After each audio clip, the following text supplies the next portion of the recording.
friends, welcome back to Homestead on a Prayer. I hope you guys are having a great day. I know a lot of you are probably a little more into spring than I am. Up here in New England, winter kind of tends to drag on and on a little more than I would really like. So it's kind of early March here, kind of edging into mid-March, and it is that time when winter just feels endless and I just cannot wait for spring. So while I know a lot of my videos tend to be a little more informational, a little kind of information heavy, today we're just going to hang out and we are going to do one of my favorite late winter activities, which is looking for signs of spring. So we've got a lot of sunshine and blue skies today, and I guess all in all it's a pretty nice day for being March, for technically still being late winter, but we've still got snow on the ground. It's breezy, it's a little cold today, but there are still some signs of spring popping up that I'm really excited to show you guys. Now out here in my front yard, you can see the snow piles we've still got, remains of the snow fort that my son built, but the snow crocuses are starting to bloom, and this is one of my favorite things that I look forward to all winter long. I just really love that little promise that spring is in fact actually on its way. So we've got lots of little crocuses along this path here.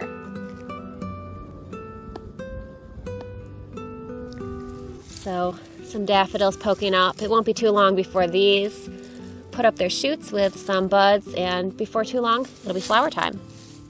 So all along this stone wall here in my front yard, about 2 falls ago I think I planted daffodil bulbs. They actually surprised me when they bloomed because they were not labeled correctly. They were not the daffodils I thought they were, but they were still really pretty. And I can actually see right now they're starting to come up, and there's actually some buds on these daffodils here. If you kind of dig through the leaves here, you can see all the daffodils. Down here there's a few more. And these are the daffodil buds coming up, so it actually won't be all that long before we get daffodils blooming. You can see all in through here.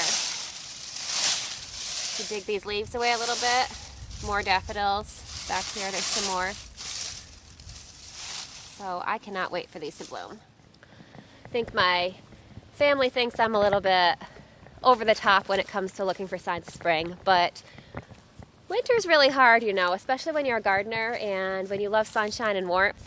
And there's just something about looking for those signs of spring and just gives you hope that spring is coming, and it'll be garden season before we know it.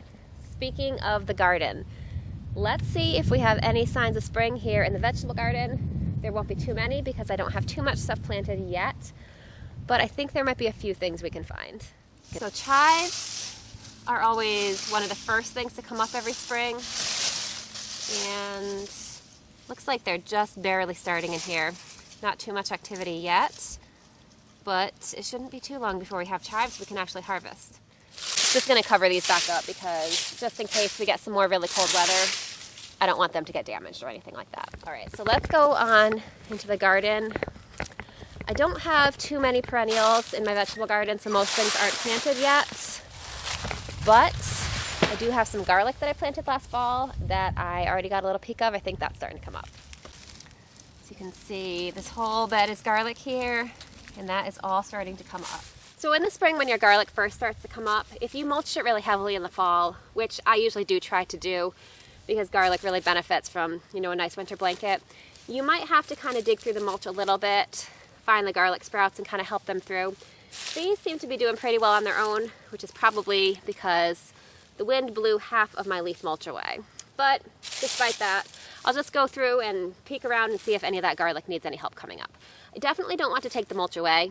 I'm going to actually leave that here the whole growing season because the garlic will really benefit from it and grow well with it. It'll hold in moisture, it'll kind of normalize the soil temperature so it doesn't fluctuate a lot. It's just overall beneficial for the garlic to leave the mulch, but I don't want it to get trapped under the mulch when it's trying to come up. Yeah, so you can see how this one a little bit on the end is yellowed a little bit. That's from just being covered by the mulch. It's not really damaged, but just giving it a little bit of help will help it to grow up strong and healthy. So you can see I've got some little mosh seedlings here. I did not intentionally plant this, but this just self-seeded from mosh that was here last year. And these planted themselves last fall. So Mosh doesn't get very big. You can see it's a little bit cold and frost damaged on the very edges, but mosh is pretty cold tolerant overall. So I could really harvest these anytime. These would just make a good addition to a salad. And as I am out here, I just have to check the soil. The soil is beautiful and fluffy and not frozen, which is that's another sign of spring. I cannot wait to get out here and play in the soil for real. It's not going to be too long now. Although it feels like a long time, but it won't actually be that long. Now under these plastic tunnels here, I should have a little bit of plants still growing. We did get hit with a really bad cold snap towards the end of December, right around Christmas actually. And it was a lot colder than anticipated, and most of the plants I had under here really succumbed to the cold during that time. But there should be some plants that are still making it through. And actually, I lifted up the edge of this plastic here, and it is warm under there. I can actually feel the warmth coming out, which is probably a sign that I need to vent these tunnels. So let's open these up and take a look and see what's inside.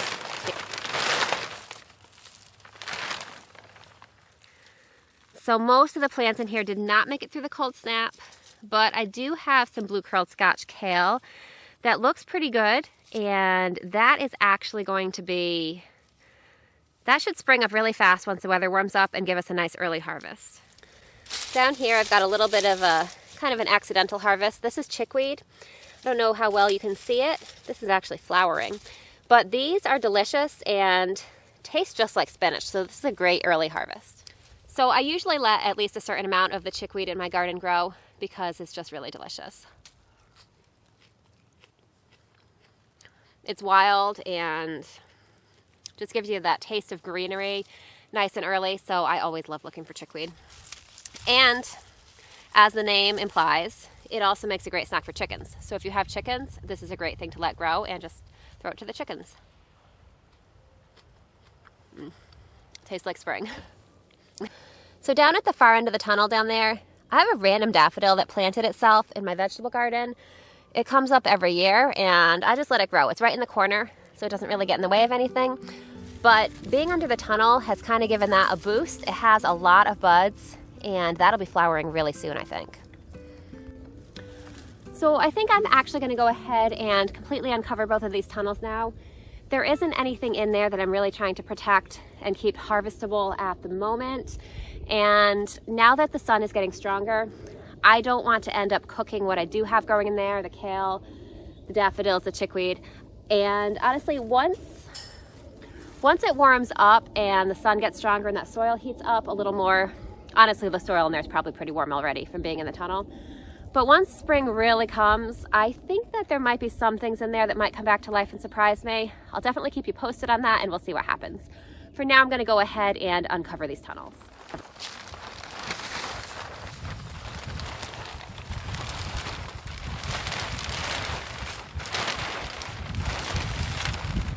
All right, so I want to show you guys something here. This is a tiny little lettuce plant, and over here is more baby lettuce. So one of the benefits of putting up one of these tunnels, you can see that once the weather got really cold, it obviously didn't keep all my crops in harvestable condition all winter, but it did keep that lettuce from dying. And so what will happen now that it's starting to warm up and the sun is getting stronger, now that I've opened up this tunnel and the rain will be able to get in, what's going to happen is that these lettuces will spring to life. Those will give me an extra early head start on my lettuce harvest.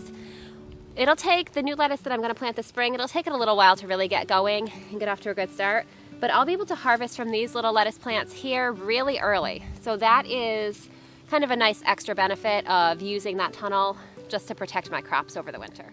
And here you can see there's a lot more chickweed. So I definitely want to encourage you guys, if you are interested in foraging edible wild plants in your area, make sure that you are 100% sure of the identification before harvesting anything. But chickweed is a pretty easy one to start with. One little identifying feature you can look for is, you see those little hairs on the stem? Those hairs on the stem, it's kind of hard to see on the camera, but they grow in a single line down the stem. And if you're pretty sure you've got chickweed, that can be one identifying feature to look for. So it's definitely harder to see here because I pulled a little piece that doesn't have a lot of stem. But if you look at the little stems here, kind of the stem at the base of the leaf, there is a single line of hair on that. and that is one surefire way to know that this is chickweed. So another little garden stack for me. So I picked a little handful of chickweed for the chickens too. Figured they've been missing fresh green as much as I have, so we're gonna go give them a little bit of a treat. Here, girls.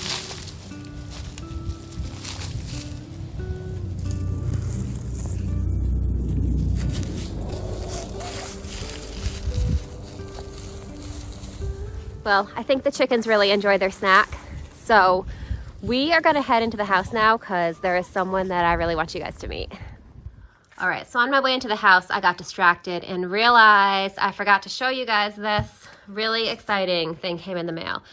This is my apple trees and grapevines. So I ordered a couple apple trees and a couple grapevines, and they came when there was still snow on the ground. The ground was still kind of frozen, not really quite ready for planting yet. So they've been living in my garage. These are bare root plants. So I'm going to go ahead and get these in the ground as soon as I can. I'm thinking sometime this week I should be able to get them planted. So I am super excited about that. But let's head on to the house and I'm going to introduce you guys to Belle.